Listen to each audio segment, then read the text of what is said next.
Bonjour, je m'appelle Robert, je suis passionné d'astronomie et je suis membre adhérent de la SAB. J'ai réalisé cette petite vidéo explicative ayant pour thème du sport dans l'espace. Mais tout d'abord, commençons par un peu d'histoire de l'aéronautique de la fin des années 50 à nos jours. Sous quels critères ont été sélectionnés les premiers astronautes ? Côté américain, on se demandait qui choisir pour une telle aventure. Qui pourrait être assez fou pour accepter de monter dans une fusée prête à exploser à tout moment ? Des médecins ? Non. Des scientifiques ? Non plus. Des parachutistes ? Ah, pourquoi pas, mais non en fait. Des pilotes d'essai de l'US Air Force ? Bingo ! Des hommes formés pour affronter le danger, frôlant la mort à tout moment et poussant les limites de leur avion de chasse. De plus, ils ont l'habitude d'être soumis à des facteurs de charge dans les prototypes qu'ils testent. Le G est une unité d'accélération correspondant à l'accélération de la pesanteur à la surface de la Terre. Comme vous pouvez le voir, ce pilote s'entraîne à résister à presque 7 G et demi. Il pèse alors 7 fois et demi son propre poids, soit pour un homme de 75 kg, 550 kg. C'est pour cela qu'il a autant de mal à respirer et que la peau de son visage est tirée vers le bas. Son coach lui indique les moments où il peut reprendre son souffle et tout mouvement demande un effort immense. Les premiers astronautes ont aussi vécu cela dans les centrifugeuses. Mais c'est un cosmonaute soviétique qui gagna la course à l'espace. Yuri Gagarin, lui aussi, était pilote de chasse. Un mois après cet exploit, c'est Alan Shepard qui fit un vol suborbital de 15 minutes sans tourner autour de la Terre, lui. John Glenn fut le premier à atteindre l'orbite et tourna 3 fois autour de la Terre. Le dernier vol de cette mission fut réalisé par Gordon Cooper avec ses 22 révolutions et son jour entier passé dans l'espace. Une première femme dans l'espace, soviétique et parachutiste. Tiens non, ça me rappelle une petite hésitation. Depuis l'émission Gemini, plus aucun astronaute n'a jamais voyagé seul dans l'espace. Le fait d'être deux permettra de faire des sorties extravéhiculaires, telles que le soviétique Leonov en 1965, suivi de près par l'américain Edward White 3 mois après. Encore une fois, les soviétiques passent devant les américains. Grâce au lanceur Saturn V, les USA vont prendre la tête avec les missions Apollo. Apollo 8 est la première mission habitée à se mettre en orbite autour de la Lune, à prendre les photos du futur site d'atterrissage de Apollo 11 et de profiter de la beauté de la Terre en lisant le premier verset de la Genèse. Et voici les membres de la mission la plus connue du monde, Apollo 11. Neil Armstrong et Buzz Aldrin ont accompli leur mission avec seulement 50% de chances de réussir. De nos jours, cette tolérance serait inacceptable. Mais c'était une autre époque. Les enjeux technologiques pour dominer le monde pendant la guerre froide ont fait prendre ce genre de risque. Aujourd'hui, c'est la sécurité avant tout. Avec la mission Apollo 14, Alan Shepard, souvenez-vous, c'est le premier américain dans l'espace. Il fera l'expérience de jouer au golf sur la Lune.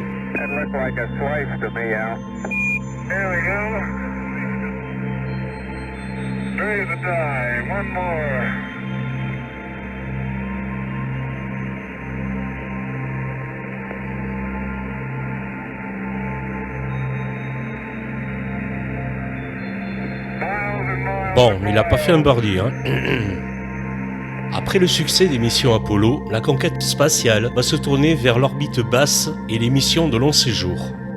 C'est l'avènement des stations spatiales.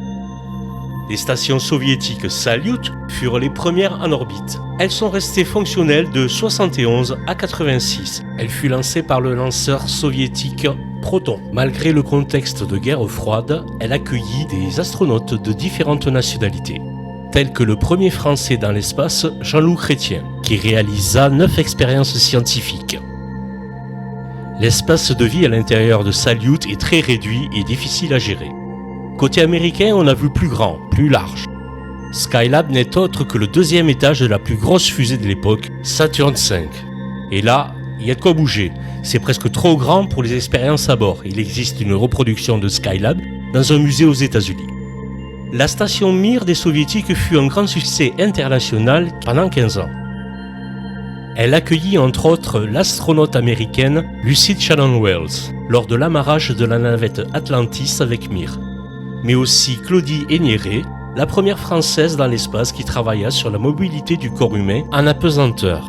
la station Mir finira consumée dans l'atmosphère terrestre en 2001. En 1981, Columbia fut la première navette spatiale américaine en orbite. Au total, 6 navettes pour 135 missions. Challenger a accueilli le premier Afro-Américain dans l'espace. Les navettes ont été utilisées ensuite pour l'assemblage de l'ISS que tout le monde connaît et qui tourne encore au-dessus de nos têtes. L'ISS n'est pas toute seule dans l'espace, la station spatiale Tiangong est encore en cours d'assemblage et est déjà opérationnelle. Et le sport dans tout ça? Pourquoi doit-on faire du sport en microgravité? Parce que le corps humain n'est pas fait pour vivre dans l'espace. Notre corps souffre du manque de gravité. Les muscles des membres inférieurs surtout s'atrophient, car ils sont plus sollicités, on flotte. Les os sont également atteints par ce manque, car ils n'ont plus rien à porter. On observe une perte de calcium, c'est une ostéoporose qui se développe et qui peut devenir grave si l'on ne fait pas de sport. Cet homme court le long de la paroi de la station. Il aura pour seul mérite de faire tourner avec lui la station spatiale Skylab.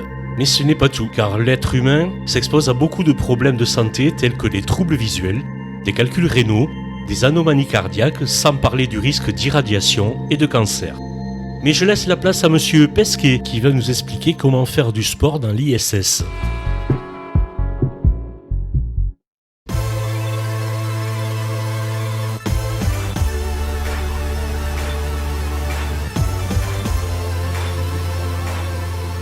Bonjour, je suis Thomas Pesquet, astronaute de l'Agence spatiale européenne, en mission pour 6 mois à bord de la Station spatiale internationale. Dans l'espace, on flotte toute la journée, il y a beaucoup de muscles dont on ne se sert pas, les muscles du dos, les muscles des cuisses. On est obligé de faire 2h30 de sport par jour pour limiter la perte osseuse et la perte musculaire. Aujourd'hui, je vais vous faire la visite de notre salle de sport spatiale.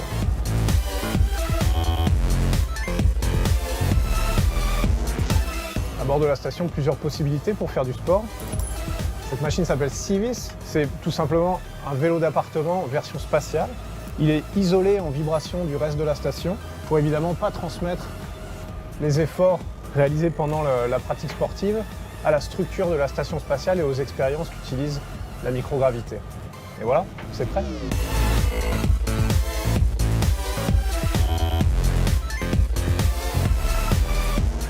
Une autre machine qu'on utilise tous les jours dans la station spatiale, c'est notre tapis roulant, qui s'appelle T2. Je veux dire, c'est un simple tapis roulant, mais évidemment, pour l'envoyer ici, c'est une autre paire de manches. Il est encore une fois isolé en vibration de l'ensemble de la station. Il est relié à des ordinateurs qui nous permettent de suivre notre performance et il envoie les données en direct au sol. Donc pour l'utiliser, on a chacun un harnais personnalisé, parce qu'évidemment, il faut une force qui nous retienne vers la surface du tapis et ça, c'est réalisé par des élastiques tout simplement.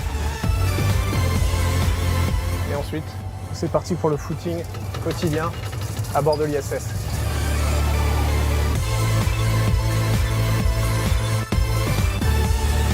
Et enfin, notre dernière machine ici dans la station spatiale, c'est sans doute celle qu'on préfère, s'appelle AirRed. C'est un monstre qui, grâce à 2 cylindres pneumatiques, peut recréer jusqu'à 272 kg de force.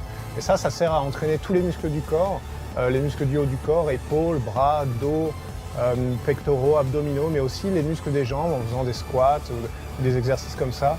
Un des grands avantages de cette machine, en plus du fait qu'elle permet de nous garder en bonne santé, c'est qu'elle a une vue imprenable juste en dessous de mes pieds en ce moment, c'est la cupola avec vue sur la Terre. Donc c'est quand même la salle de sport avec la meilleure vue du monde.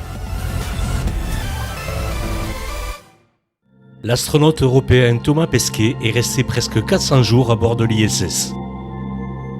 Nous allons voir comment se comporte le corps humain de retour sur Terre après un long séjour dans l'espace. Tous les êtres humains de retour sur Terre ne peuvent pas se lever directement et marcher, car leur corps a besoin de quelque temps pour se réhabituer à la gravité terrestre. Ce temps varie selon la condition physique de chacun. Thomas Pesquet voulait immédiatement sortir de sa coque lors de son deuxième retour, mais l'équipe de SpaceX l'a fortement interdit. Cette astronaute américaine perd connaissance lors d'une conférence de presse à 2 reprises. Cela est dû au fait que le sang est redescendu dans les jambes et a du mal à irriguer le cerveau si l'on ne prend pas le temps de récupérer.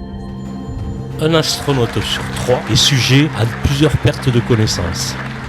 Les effets sont passagers et n'ont pas de séquelles à long terme. On peut comparer cela à un lever brutal de son lit. On a la tête qui tourne, mais là, c'est beaucoup plus incontrôlable. Le retour sur Terre demande beaucoup de temps de travail entre les débriefings scientifiques, les conférences de presse, mais aussi un check-up intense pour vérifier l'état physique de l'astronaute, son équilibre et sa motricité, entre autres. Thomas Pesquet appelle ça le contrôle technique. Le suivi médical et la récupération des muscles et des os peut durer jusqu'à 6 mois après chaque mission. L'astronaute Scott Kelly a un frère jumeau. Le corps de Scott a vieilli de 10 ans médicalement parlant en ayant passé 520 jours dans l'espace. Les médecins de la NASA ont pu faire la comparaison avec son frère resté sur Terre. Le record de 665 jours est détenu par une femme, Peggy Whitson, américaine, avec ses 20 ans de bons et loyaux services auprès de la NASA. À 63 ans, elle vole encore vers l'ISS en mai 2023. Quel sacré bout de femme, chapeau, Madame Whitson. L'être humain sur Mars, rêve ou réalité? Mars a été dans le viseur de la NASA dès la conquête de la Lune.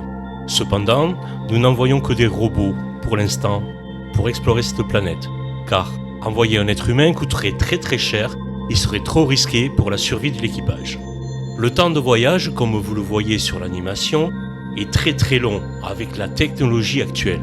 Le chemin le plus court est une courbe de presque 93 millions de kilomètres que la sonde Perseverance a parcouru en 5 mois et demi à la vitesse moyenne de 25 km par seconde. Elon Musk nous fait des promesses qu'il ne pourra pas tenir. C'est le fameux calendrier muskien. Mais il ne démérite pas d'avoir des projets car l'homme sur Mars ferait accélérer la science d'une façon inimaginable. La recherche de la vie sur Mars serait plus efficace avec une main humaine plutôt qu'avec un bras d'un robot. Mais Mars est hostile, il fait froid, l'atmosphère est irrespirable, de plus les radiations solaires s'avèrent mortelles quand l'homme y est exposé trop longtemps. Des tornades de poussière abrasive seront terribles pour le matériel du vaisseau. Sans compter la difficulté de poser un vaisseau sur Mars, il y a déjà eu énormément d'échecs. Et l'aller-retour, 640 jours de voyage pour 30 jours sur Mars, ou 910 jours de voyage pour 550 jours sur Mars. Souvenez-vous du record de Peggy Whitson en plusieurs missions. Cela n'empêche pas les expériences terrestres comme Mars 500, qui a permis de tester le comportement psychologique lors d'un isolement de longue durée. Coupés du monde dans un module de 100 m², ils sont restés 500 jours à vivre comme s'ils étaient sur Mars. Ils ont pu tester l'autonomie en nourriture, en oxygène et le recyclage de toutes les matières premières. Malgré la réussite de cette mission, aucun humain n'a encore vécu l'éloignement et la perte de repères de la Terre, un tout petit point dans le ciel de Mars. Comment l'esprit humain va réagir à ce stress? Quelle préparation psychologique doit être mise en place pour ne pas devenir fou?